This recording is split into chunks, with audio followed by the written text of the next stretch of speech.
Tonight at 6, reports that Iran has just launched retaliatory strikes on a US airbase in Qatar.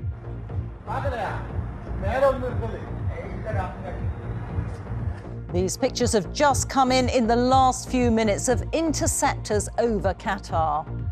The Al Udeid airbase is said to be in a state of high readiness after Iran vowed revenge following US airstrikes on its main nuclear sites. The damage from attacks on Iran's nuclear site is evident as the first evacuations of Britons take place. First, here's our international editor, Emma Murphy, on the day's developments. Over Qatar tonight. Southwest, coming from the direction of Al Udeid. Iran's retaliation. Multiple missiles fired towards Al Udeid Air Base and US Central Command. These the first retaliatory strikes, with bases across the region put on high alert. The Iranians say this is Operation Annunciation of Victory. First intelligence suggested imminent attacks on the base the British share with the Americans. Following a US security alert for their nationals in Qatar, out of an abundance of caution, we now recommend that British nationals in Qatar shelter in place until further notice.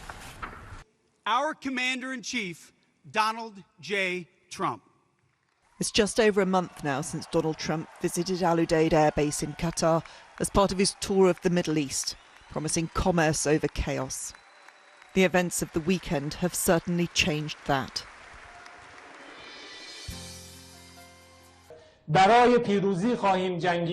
Earlier, Iran had warned retribution would come to the United States and Israel for the weekend strikes on Iran's nuclear sites. Whatever the scale, the very act of this crime and desecration will not go unanswered, the head of Iran's armed forces warned. During the course of the day, Tehran's skyline told of a war being waged on many targets.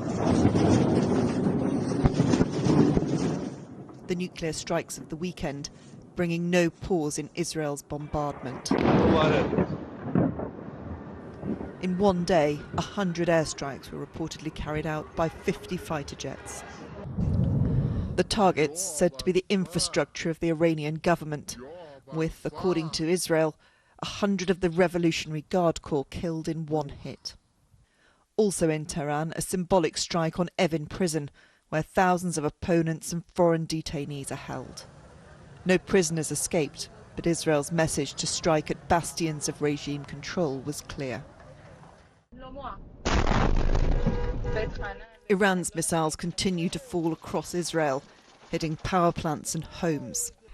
According to Iran's armed forces, these are the strikes of day-to-day war, not retaliation for America's weekend attacks on the nuclear sites.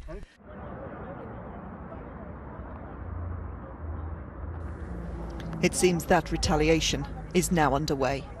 Emma Murphy, ITV News, Iraq.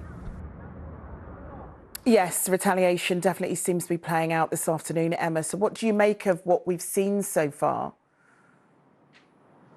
Well, I think it's too early to directly assess what this means for the region, but there's certainly going to be an awful lot of pressure on the American establishment, the administration in Washington as to what they choose to do about this. This was an attempt to directly hit a US base in the region. Donald Trump, when he first announced that he had conducted those strikes over the weekend, said that he warned Iran against any retaliation. So too did the US Secretary of State Marco Rubio. He said that it would be a terrible mistake for the Iranians to respond. Of course, now there will have to be a decision by the Americans whether they allow this to pass to try and avoid escalation, or if they decide that this is something they just cannot take on the chin, such a direct attack on a US base.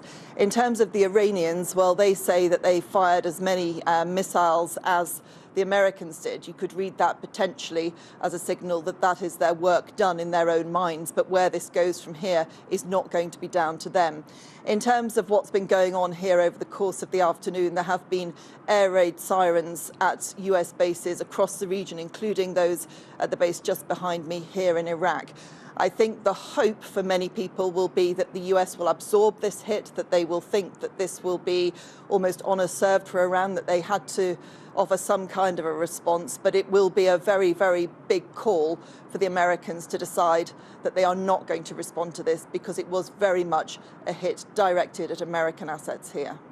OK, thanks very much, Emma. Well, on that note, let's get some reaction from the United States. Our correspondent, Dan Rivers, is in Washington. Emma, they're talking about the fact that Marco Rubio said it'd be terrible for Iran to retaliate, and also her saying that it's a big call if America does nothing. So have we had any response from Washington as yet? We haven't, and that's because they are currently in the Oval Office with the National Security Council convened. Marco Rubio is there along with Donald Trump. The Defence Secretary Pete Hegseth and the Chairman of the Joint Chiefs of Staff Dan Kane have been in the Situation Room earlier this morning here in Washington, monitoring events, and they will be calibrating now their response as we speak. I think it's interesting and possibly significant that the number of missiles fired by Iran was limited to the number of bombs they claim were dropped on their nuclear facilities. Also, there is reporting that there was a degree of coordination between Iran and Qatar over these strikes, which were aimed, after all, at a US base that had already been evacuated. So it may be that this is Iran's symbolic response to this, a response that it felt it had to escalate this. Unfortunately, we have technical issues there. We'll see if we can talk to him a bit later on in the programme. But that airbase that he was talking about, which has now been evacuated, is also home to not just American military, but also British military personnel. And Carl Dinnan is at the Military of Defence for us. Carl, what have you been hearing?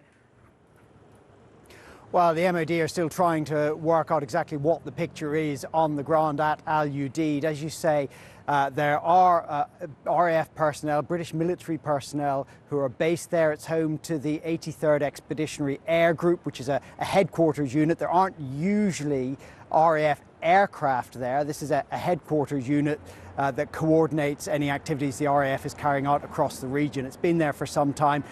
I'm told usually between 30 to 60 personnel there for that unit, and possibly a few others who are attached to the bigger American units there. I mean, the Americans have a lot more people, as many as 10 or 11,000 people normally based at Al Udeid. But as Dan was just saying, there are reports that these attacks were flagged in advance. They may have been known about. Certainly the Foreign Secretary, you heard him in Emma's report, was advising British nationals in Qatar to take cover, basically, to shelter in place, he said. And if they knew that, well, certainly they knew that at Al Udeid Air Base, and as well as whatever sort of air defences they had to protect the airbase, which will have obviously been on high alert, they will also have had ways of taking cover within that base. But as I say, the MOD still say they are trying to find out what the situation on the ground is as regards British personnel at Al Udeid.